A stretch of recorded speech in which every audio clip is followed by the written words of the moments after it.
મહાપ્રભુ શ્રી સહજાનંદ સુખરૂપ ભક્તિ ધર્મ સુત શ્રી હરિ સમરું સદાય અનુપ. બોલો સ્વામિનારાયણ ભગવાનની.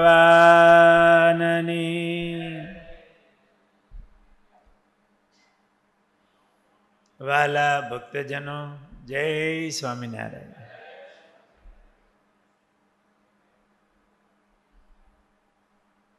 પાર્ષદવર્ય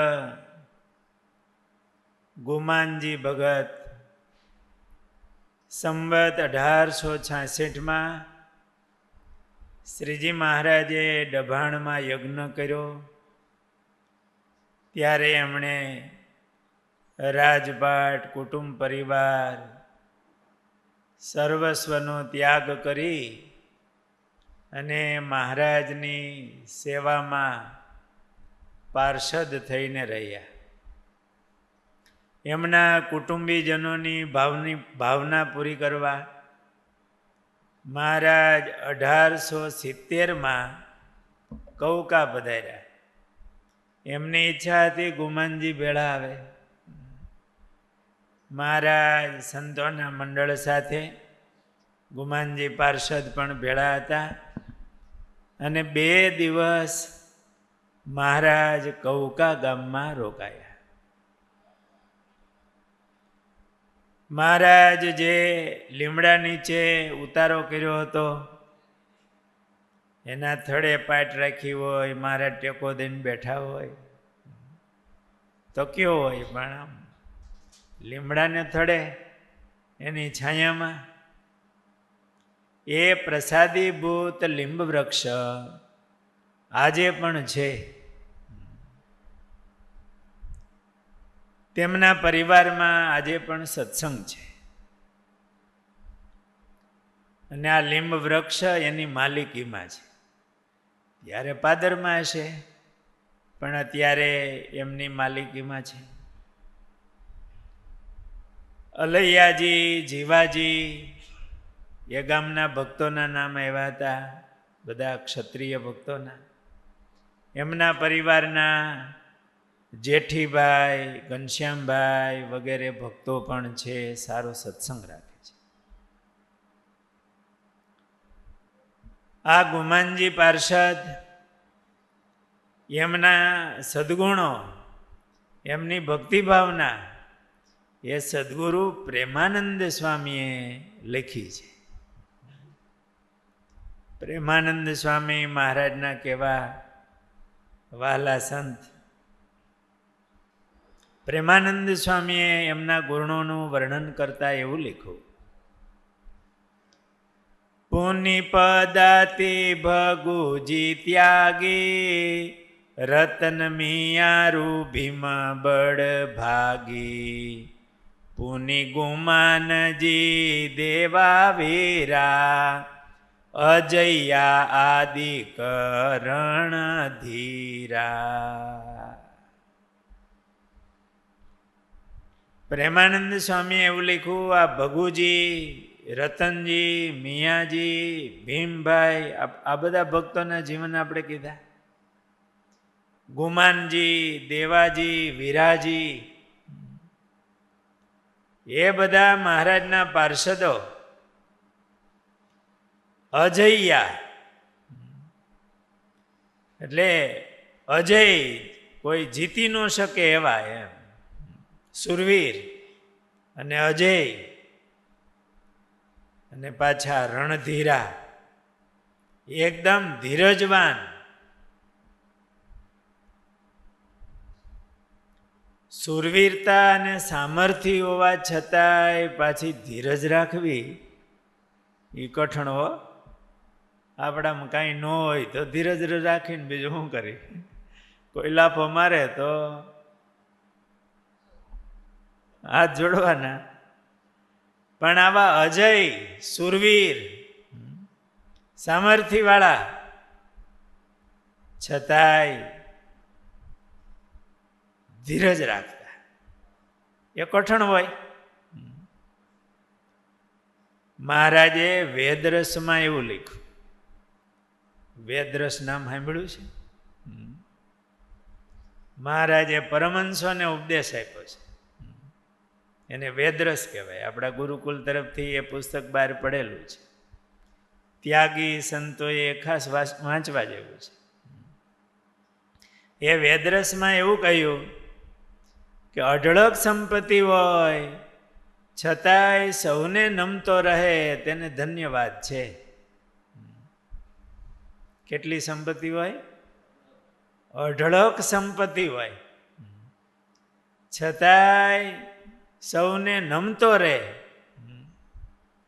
એને ધન્યવાદ છે. એવું બહુ કઠણ હો. બહુ જાજી સંપત્તિ આવી જાય પછી નમવું કેમ? હે ને માય સૌને નમવું? ગરીબ હરિભગત નહીં નમે? એનોય મહિમા સમજે? બહુ કઠણ થઈ જાય. પણ મહારાજ કે એમને ધન્યવાદ છે. અઢળક સંપત્તિ હોય છતાં સૌને નમતો રહે તેને ધન્યવાદ છે. ને શૂરવીર હોય છતાં તાણે ધીરજ રાખે એને ધન્યવાદ. ટાણે ધીરજ રાખવાની. ને સમર્થ હોય છતાં બીજાને ક્ષમા આપે તેને ધન્યવાદ છે. ક્ષમા વીરસ્ય ભૂષણ. વીર હોય શૂરવીર હોય એનું ક્ષમા ભૂષણ કહેવાય. બાકી તો સામર્થ્ય ન હોય તો ક્ષમા જ કરીને બીજું હું. પણ સામર્થ્ય હોવા છતાંય ક્ષમા કરે. મહારાજે વચનામૃતમાં એવું કહ્યું, સમર્થ થકા ઝરણા કરે. એને સંત કહેવાય, એને ભક્ત કહેવાય. આ બહુ કઠણ હોય છે. આપણા સંતોના કેવા પ્રસંગો, આ પાર્ષદો એવા મહારાજની આજ્ઞાથી વિચરણ કરતા હોય. 10-15 સંતો હોય અને સામે દ્વેષી એક જ આવ્યો હોય અને એ વ્યસન કરીને હાવ દુબળા પાતળા થઈ ગયા હોય તો એ સાધુને મારે. લાકડી ભાંગી જાય તો એ 2 ટુકડા ભેળા કરીને આપે, ગુરુભાઈ તમારી આ લાકડી ભાંગી ગઈ, અમારો વાહો તો હાજો થઈ જાય. લાકડી હાજી નહીં. નહીતર કેવી સામર્થ્ય વાળા અદ્વૈતાનંદ સ્વામી ભેગા હોય. હે મગનીરામ 2 માથા પછાડીને આમ સંકલ્પ કરે ત્યાં માથા પછાડે. એ વિદ્યા ભૂલી ન ગયા હોય છતાંય સહન કરે. કેવા ક્ષત્રિય સાધુ થયા હોય, વીરાભાઈ જેવા સામર્થ્ય વાળા, છતાંય મહારાજની આજ્ઞાથી એનું અપમાન સહન કરે. એમને ધન્ય છે.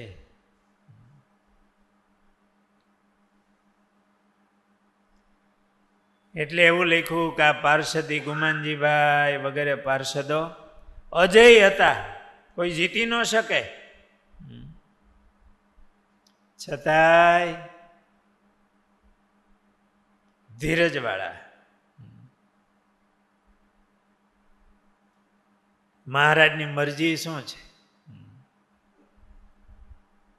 એની આમે જોનારા, એના રાજીપા સામે જોનારા.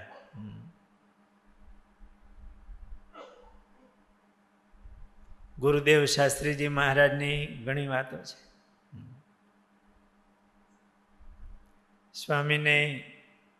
સ્વામીનું આમ તેજ એવું હતું, તપ તેજે તપે યશે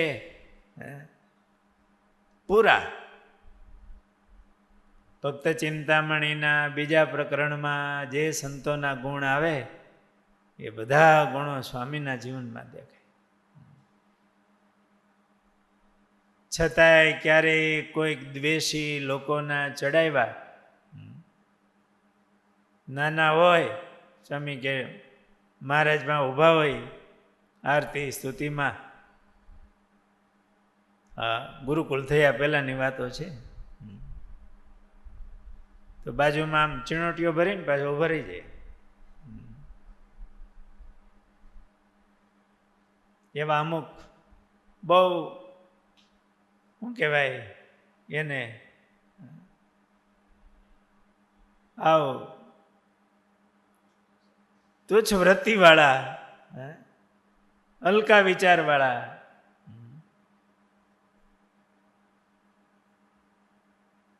તો સ્વામી કે કાંડામાં તાકાત તો હોય, પણ યાદ આવે કે આપણે કોણ છે. મહારાજને આપણે સ્વામિનારાયણ ભગવાનના સાધુ છે.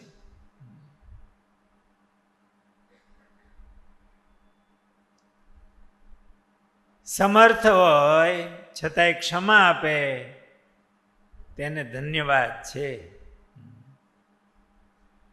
ગુમાનજીભાઈ આવા ગુણે યુક્ત હતા.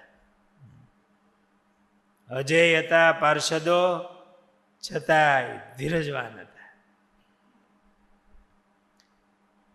આ ગુમાનજી પાર્ષદના વિશેષ ગુણગાન કરતા આધારાનંદ સ્વામીએ હરિચરિત્ર ચિંતામણીમાં એવું લખ્યું,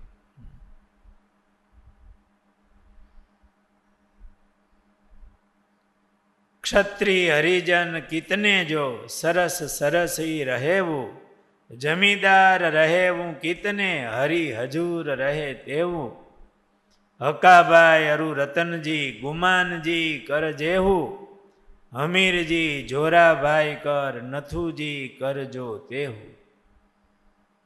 આ ક્ષત્રિયોમાંથી પણ આ પાર્ષદો સર્વોત્તમ હતા, જમીનદાર હતા. જમીદાર મોટા ગરાસદારો, જમીનદારો, એ બધું જ ત્યાગ કરીને શ્રી હરિના હજુરી પાર્ષદ બની કાયમ સાથે રહ્યા હતા. ને જેવી ભગવાનની મરજી હોય તેમ સેવા કરતા. મહારાજની મરજી શું છે એને રાજી કરવાનું તાન, અને એ પ્રમાણે સેવા કરે.